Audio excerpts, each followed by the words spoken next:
You're watching this because you're out of answers. You're watching this because you don't know what else to do. The world's been like this for a while. Jesus Christ already saved the world. None of us need to.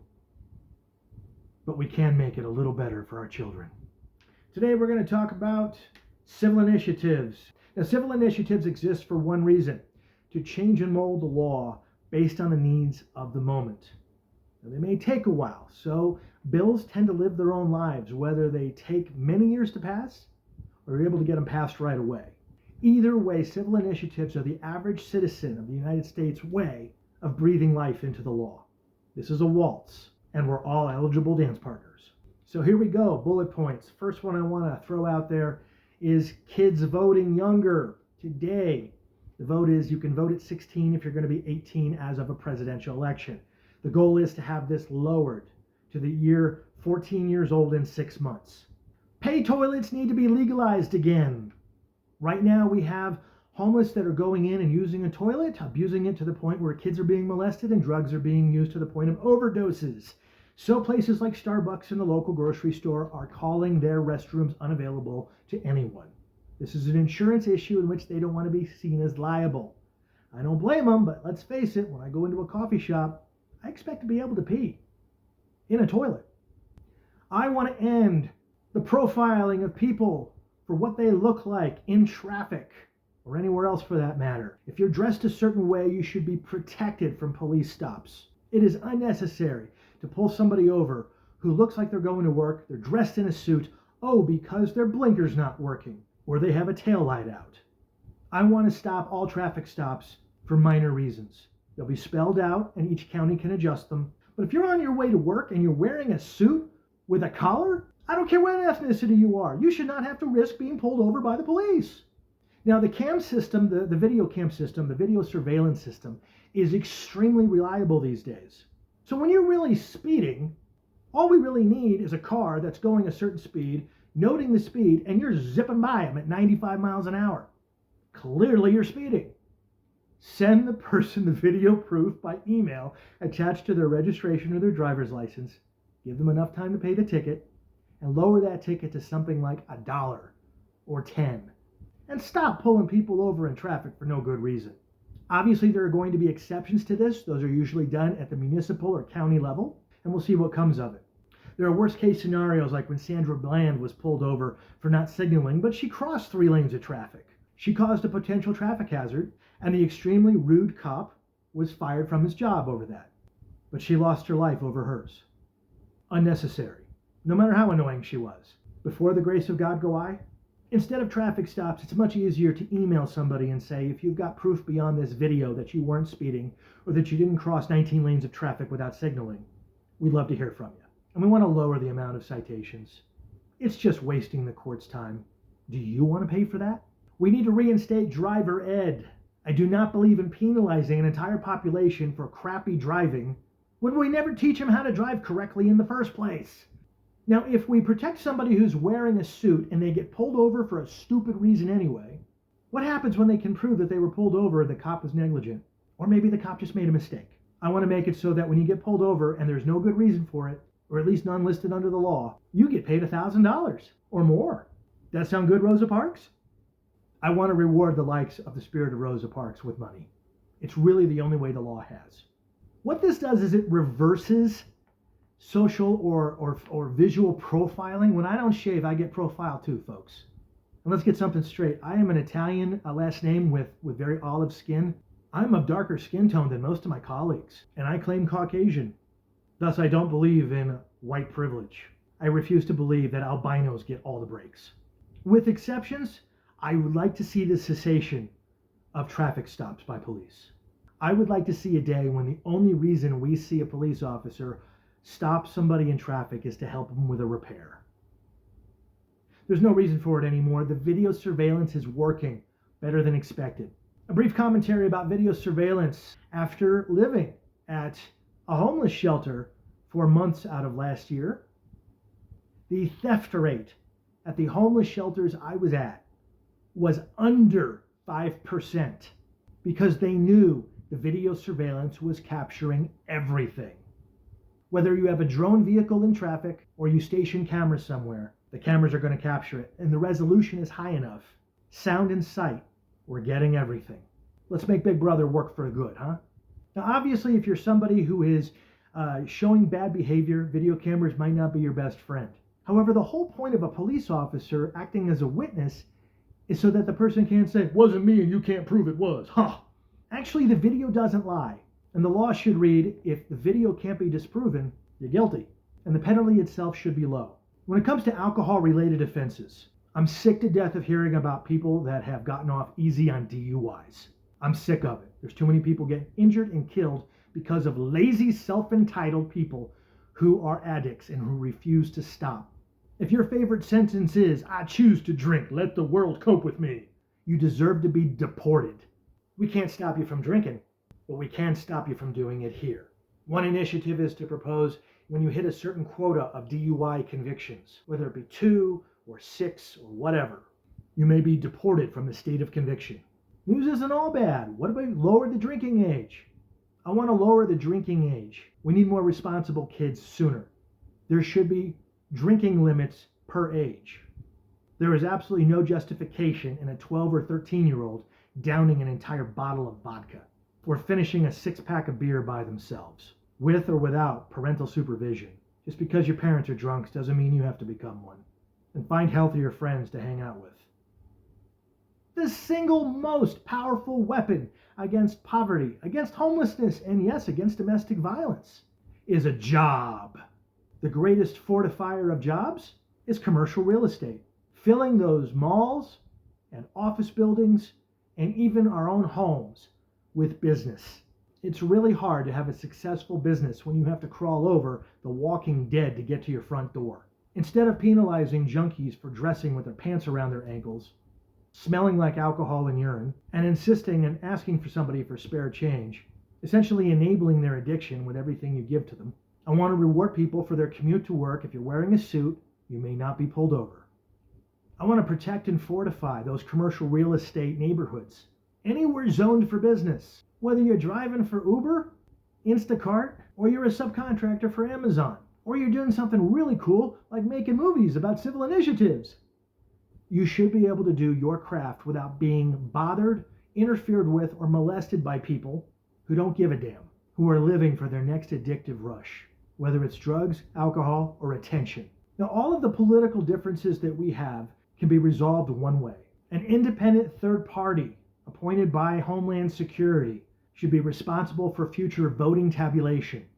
We need to transfer this power away from and out of the Secretary of State in every county. The Secretary of State should no longer have jurisdiction over elections. We need to hand this to a trustworthy third party. One party having the Secretary of State versus another has not guaranteed fairness. I did the math, and long before I was cheated out of my particular election in 2022, the guy before me beat the pants off of his competition, and he was cheated too. I want to see the overall adult age of financial responsibility and access to jobs, the adult age lowered. I want to see the work age lowered to a minimum of age 10. The Child Labor Act is currently not being enforced at the county level. I know that because my own kids have been forced to work at a church retail store in order to compensate for their attendance to a camp they didn't really want to go to. Now, they acclimated and they made friends, but it didn't change the fact grown-ups cheated. There's not enough enforcement of it. There's not enough personnel budgeted to hold these people accountable. So it's one of those things that gets missed. It was a law that was passed in 1936, and it's never been enforced properly. Nearly every pastor I have ever met has violated this. Regardless of your intentions, it's against the law. We need to enforce the mandatory reporter law. The law that says if you witness child abuse or even suspect that you have witnessed child abuse, you need to report it. They're certainly firm on those who say, oh, I don't want to get involved, and they come after you for that. But boy, when you do report it, and the person who did the abusing tries to come after you, the enforcement is left to sort of trust the lower courts to improvise, presuming that morality will take over and they will do their jobs to enforce it. That's not been happening. I lived that nightmare, so I'm going to push for the mandatory reporter law to be enforced. The 21st Amendment needs to be repealed, and then we'll make edits into the 18th Amendment. Liquor stores should not be licensed to operate within 5 miles of a homeless shelter. Containing drunks is not enough to protect commercial real estate. Stop the flow of alcohol. stop the flow of drugs. It's in our Constitution that federal troops will not be a police resource for its own citizens. This is done to try to prevent us from being another tyrannical state.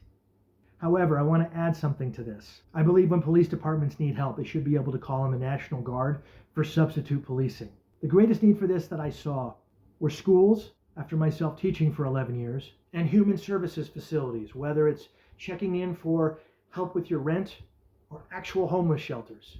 The most violent of offenders would easily challenge staff to the point where you felt uncomfortable that somebody was going to go off and kill somebody. And the average police response time was 2 hours. The most effective accountability to the average addict who is in a homeless shelter who refuses to respect any boundaries whatsoever is unfortunately a National Guardsman holding an M16.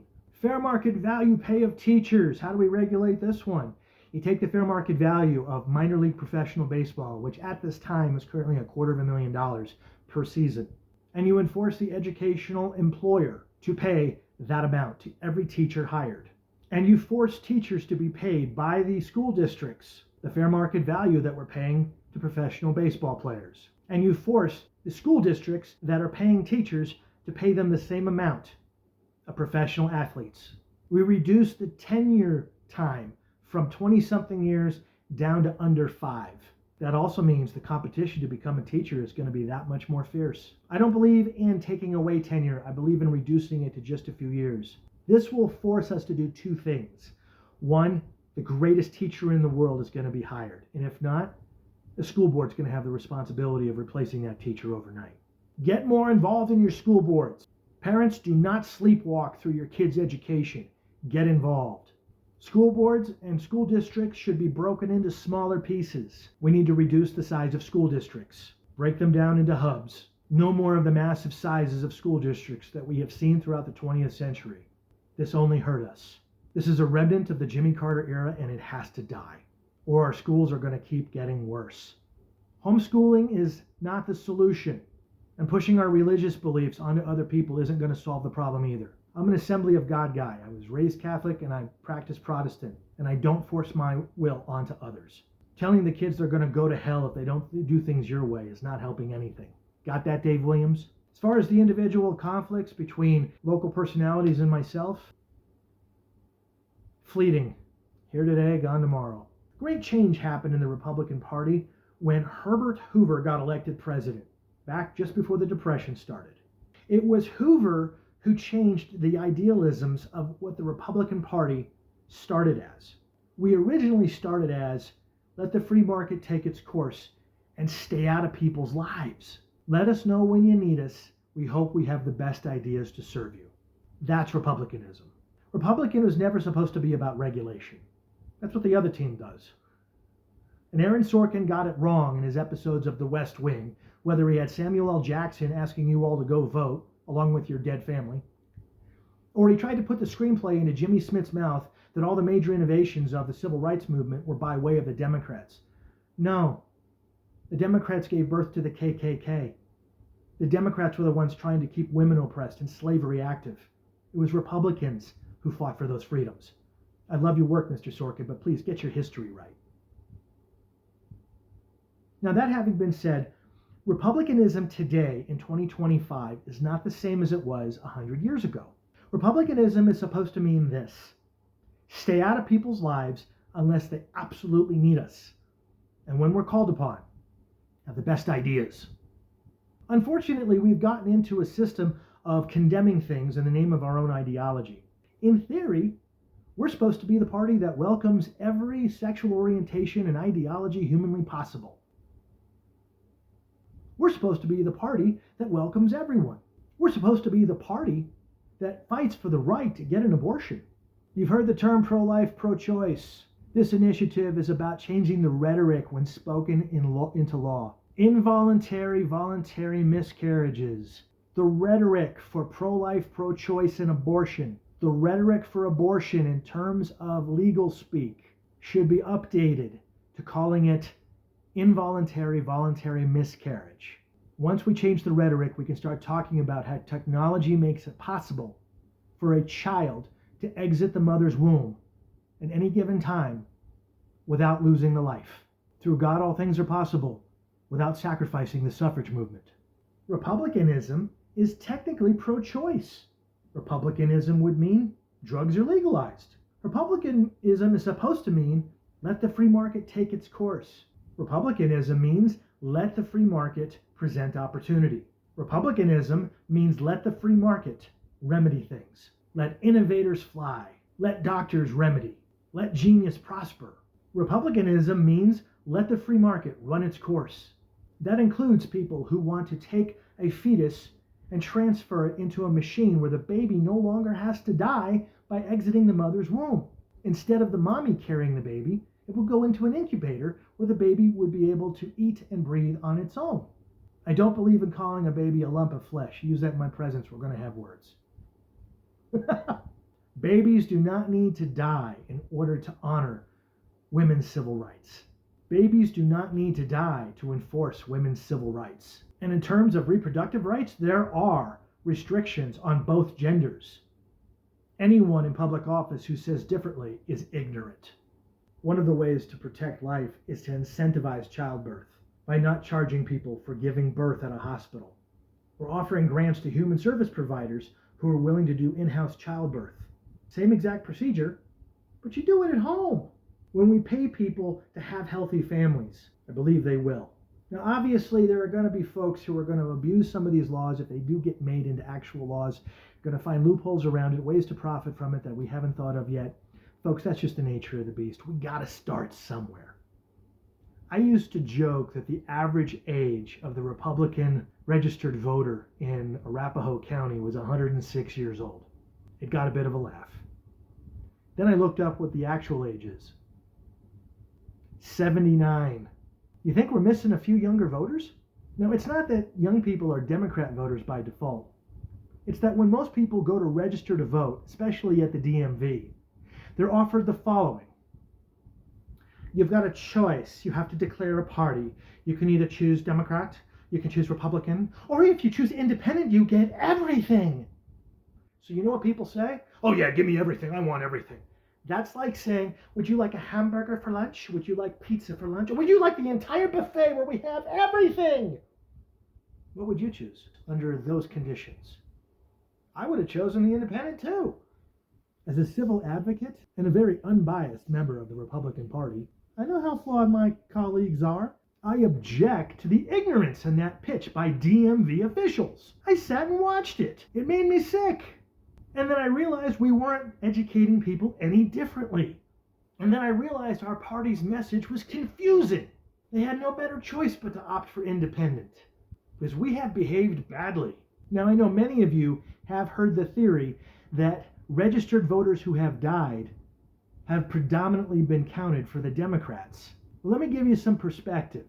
I am sick of arguing with old people about dead people. Our party is predominantly old people, and I am sick of arguing with old people about dead people. Instead, I'm going to go for new voters.